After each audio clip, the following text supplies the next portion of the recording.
Welcome, my fabulous fempreneurs. Today, we're going to talk about an important issue which many of us face when we become discontented and disconnected with our own bodies. My guest today, Sara Robledo, is really going to tell us how to find health, happiness, and harmony within ourselves. Welcome today, Sara. Oh, this is such a beautiful, beautiful space. And just being here, I already feel uplifted, encouraged, and so excited to be with you, Adiva. What a pleasure. What an honor to be here. I'm delighted to share with you. Oh, yes, I'm so excited to just welcome you and just feel your energy because you do so much healing for so many women. And I'm really excited. But what we want to know first is where did you begin on this journey? What brought you to this work that you do? Yes. So I now, Diva, I'm about to turn 50. It's going to be my 50th birthday very soon. And I can't really quite believe it because I now can go on hikes and I take my dog out for walks every single day and I go out dancing and my work is very physical and I'm training and I'm dancing and I'm performing and I'm using my body in this amazing ways. And one of the best things is that I can now sleep through the night. And that is so amazing for me. Last night, 7 hours straight, 8 hours straight every night, just restful sleep and waking up energized. It is such a gift. And my life wasn't always like this. My body wasn't always feeling this great. I feel better now that I'm about to be 50 than I did when I was in my 20s.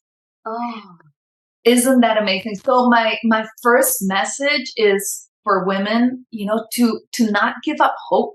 When we're in our 40s and our 50s, we can regain that health, that vitality. We can feel better than we have ever felt. When I was in my 20s, I was a young dancer. So I'm a professional modern dancer and I was training hardcore and I was dealing with a lot of injuries. I was going through some difficult family times and I was having to face a lot of things that, a 15-year-old shouldn't have to deal with. And a lot of mental strain and pain, family issues, mental illness issues in my family that kind of put me into a state of absolute stress and anxiety, constant anxiety, and dealing with a very difficult career where the pressure to be thin and to be perfect was just, can you imagine what the pressure, all women have that pressure, right? Right? I mean, unless you live in a very amazing culture and have an amazing upbringing, usually, women have to face this amazing pressure. And as a dancer, it just doubles. yeah. So I was under a lot of pressure. And all of this pressure was putting my body into a lot of strain. And even though you would say, oh, but you were young and fit. Yes, but I had so much body pain to the point where one morning I woke up. I must have been maybe 16, 17 years old. And I couldn't move because my neck was in a spasm. It was so scary. My aunt, I was living with my aunt at that point. She had to call a doctor. I was rushed to a chiropractor's office. I got checked and really nothing was actually wrong, fortunately, with my back.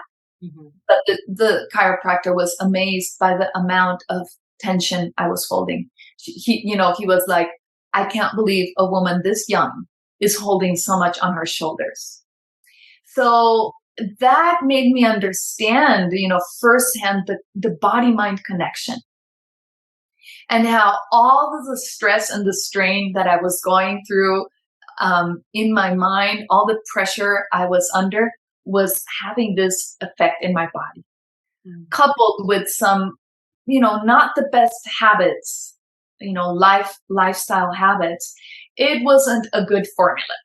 So that's where I started searching for alternatives. What could I do? What did I need to learn? How could I be in a different relationship with my body? And that started a beautiful journey. And it took time, a lot of search, a lot of research and investigation and trial and error. And as I started learning more about how your body is designed to move and techniques for bringing yourself back into center and regulating your nervous system and how to be just in a better relationship to all of myself, then I started noticing that all of this that I was learning was actually something that I could also share with others. And that's an amazing story. So that's a little bit of yes, what brought me to do the work I do now. And what that tells me is that you had this great wisdom at such a young age. I mean, you took on these burdens, these heavy burdens that were sitting on your shoulder, and they showed up in your physical body. But to have the wisdom to know that you could do better for yourself and in a healthy way, where so many people resort to more damage to the body or suppression, you chose to explore and learn how to release and relive, so that now at 50, you're not killing Just it. getting started. That's right. That's right. So tell us exactly what your company does for the ladies that are listening. Yes. So I teach women to awaken to their body wisdom.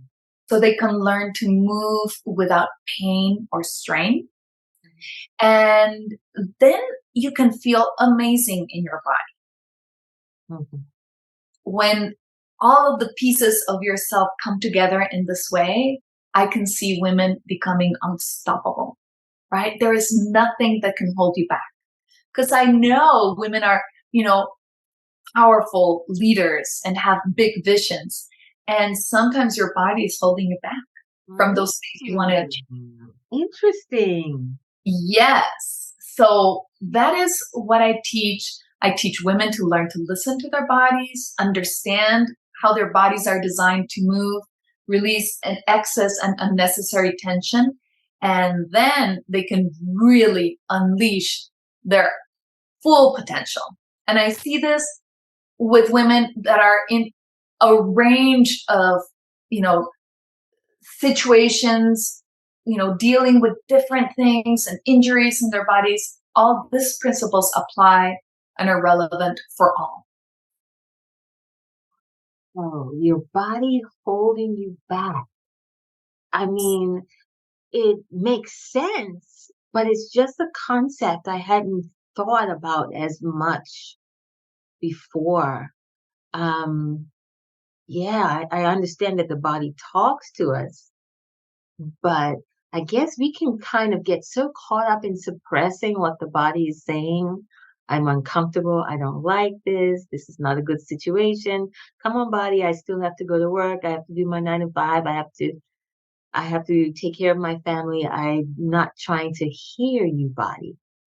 So Yeah. how do you bring women to recognize how important the body is, not just as a tool to keep pushing, but as a tool of enlightenment and Beautiful. You're so right. You're pointing right to what I see is perhaps the biggest pain that we as humans can feel, which is disconnection, when we're not connected. Right? So we live in a culture that really emphasizes our mental abilities. And, even though there's a lot of acceptance to the importance of having a healthy body, we usually think that we can take perhaps an hour a day to take care of our bodies, and we've done our job. And that's if we're lucky, right? The ones that are really, very serious about taking care of their bodies, they might take an hour a day. My question is, what happens the other 23 hours? We live mostly in our minds, and we are, even as we are sitting, as your listeners are listening to this, are they in touch with their bodies? Are we in touch with what is happening right now? How we're holding ourselves, how it is that, you're multitasking, if other people are listening and how it is that you're using your body and moving through your body. And what would it be like to have a deeper connection, to be awake to your body wisdom? Is not something that you only do for a few minutes a day. It's something that once you start opening up that level of consciousness, you bring with yourself throughout the day. So this idea that your body could be holding you back, I think that it's pretty obvious. If somebody is dealing with pain, or if you're not comfortable in your body, and if we agree that body and mind are intimately connected, then wouldn't you agree that there is no way that you're going to be able to achieve the things that you want to achieve if you don't bring your body with you? Yes, yes, yes, yes.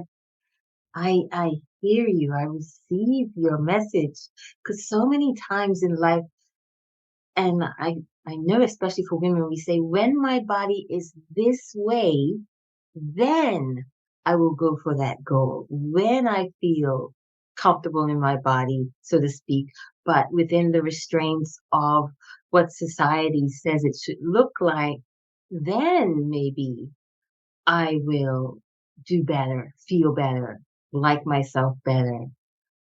And from what I'm getting from you is do better, feel better, like yourself better first. Yes.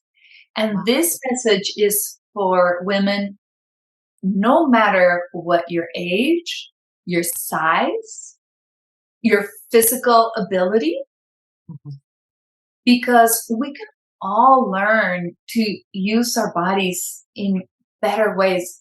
We can learn habits that promote health and well-being. We can become more and more conscious of those that don't promote our health. So bringing this awareness is absolutely not just restrained to one area or one type of person. And you're absolutely right. We think, when I achieve something, then I'll be able to. And my invitation to you is, what if you could feel better now? What if now you would be able to feel more ease in your body? Powerful. Would that Yeah, that's a powerful concept, because feeling that sense of ease and beauty within our own body, not just with the pretty dress or the nice shoes, my thing is shoes, but really feeling that sense of ease every day, that would change our relationship with everything. People, food, yes. places. So can I tell you the story of one of my students? Yeah. So I have a student, and I'm allowed to share her testimonial. So her name is Dominique. And when she started working with me, it was painful for her to walk. She's over 60 right now. And there was so much pain to just even walk, that the effect that this was having in her life was that she was shutting herself off from doing a lot of the things she loved to do. So she wasn't socializing as much. Her friends would be doing things that she wouldn't be able to join. there were trips that she wanted to do, and she had to think twice about them and would oftentimes cancel. She had problems with her digestion. She was bloated and she felt so uncomfortable. And not just, the way she looked, but just the whole feeling of unease in her body. And then we started working, and it was a process. But the unfolding, to witness this unfolding of this woman has been just outstanding, because it didn't take that long for her to start changing, noticing what her habits were, making some shifts, strengthening some parts and letting go of excess tension, building her awareness, bringing better balance into all of her body. And, she just went on this week-long retreat for her profession. She's a psychotherapist in another city. She had to travel. It was strenuous to be there because they had a lot of activities going on. And she came back and she was like, Sara, I can't believe it. I went through that whole thing and I thought, I'm not going to be able to get through this. How am I going to do it? And I did. And I didn't have pain. And I just was, enjoying the retreat so much. And she said that the best thing is that she has now regained the spring in her step. Wouldn't we love to be over 60 and feel bouncy and springy again? Right? Isn't that amazing? Yeah, that is amazing and phenomenal concept. Just, bringing our bodies to the forefront, because we are doing so much work now on our mind, but solely in the mind. And I sometimes I say, they say the monkey mind or the naughty mind, because the mind, you will keep you up all night thinking of how to figure this problem out and how to just, I guess, even avoid the tension that you might be feeling and the stress. But working it through the body, which is our biggest organ, and we're ignoring it. Yes. That is a wonderful concept. And as you talked, I thought about kids who are so free and so playful. And I remember even myself as a kid, I did not like food most of the time. And it was just the way it was prepared was not the way I would. Well, you know what? Really, what it was, my taste buds were overloaded easily. And I just started to learn that children have a higher sense of taste and smell. So a lot of the things that we as adults kind of force ourselves to eat, this is good for you. So you must drink this every day, or you must eat this every day. We learn to be disconnected even when we eat. Absolutely. And you're pointing to something very important, that the children get disconnected also, unfortunately, through our educational system. Yeah. Because we are taught suddenly to have to sit for hours on end to learn. 6 to 8 hours after you were free. I'm sure you were, free and playing and using your body, and you learned so much through movement. And suddenly this amazing fountain of knowledge that is your body, you have to cut it off. Yeah. You need to sit still. Yeah. For hours on end. Yeah. I believe that's where the disconnect starts. Yeah. So, teaching and education that incorporates all the body knowledge, that is, I think, the new frontier, the cutting edge of education, and where we should be going towards for children. I like that. I like that concept, because as a teacher in the past, I've taught elementary school, high school, and I've noticed an imbalance in that many of the boys want to stop their education or drop out of school because of this, what I feel is a strong pull for them to sit still all day. And you watch them as they're little. They just don't have that um, control in a sense because they want to be free. So they go into these arts and crafts and working things so that they can move their bodies. But I always thought maybe if we could incorporate that into the classroom, and of course the girls as well would love that. Yes. Yes. I think, whenever there's interventions in classrooms, I was a teaching artist in the New York City public schools Yeah. for over 7 years. And I would go into the public schools as a teaching artist, as a dancer, and I would work in collaboration with the teachers, and we would think of ways to incorporate more movement into the classroom. And those are amazing tools, especially think of immigrant children who are just learning English. But, the body, dance, movement is a universal language. And so suddenly, they were included in beautiful ways, right? And they were at an equal level, finally, to their classmates, right? Because we were all moving. And then it was just a beautiful experience to bring creativity and art into the public school systems. And as you know, I have a heart for the multicultural women and those who are, English is their second language. And so much communication is done through body language and movement. So I love what you're saying that we can reconnect with that child and bring forth this happiness using our bodies. And that's true no matter what our age is. Yes. Right? Because then we think, okay, so that's for children, but would we allow ourselves to play again? To express ourselves through our bodies? Mm-hmm. Maybe we love to dance, but we haven't given ourselves the opportunity to move in a long time, right? And it doesn't have to be a performance. It can just be playing your favorite piece of music and allowing yourself to move and enjoy.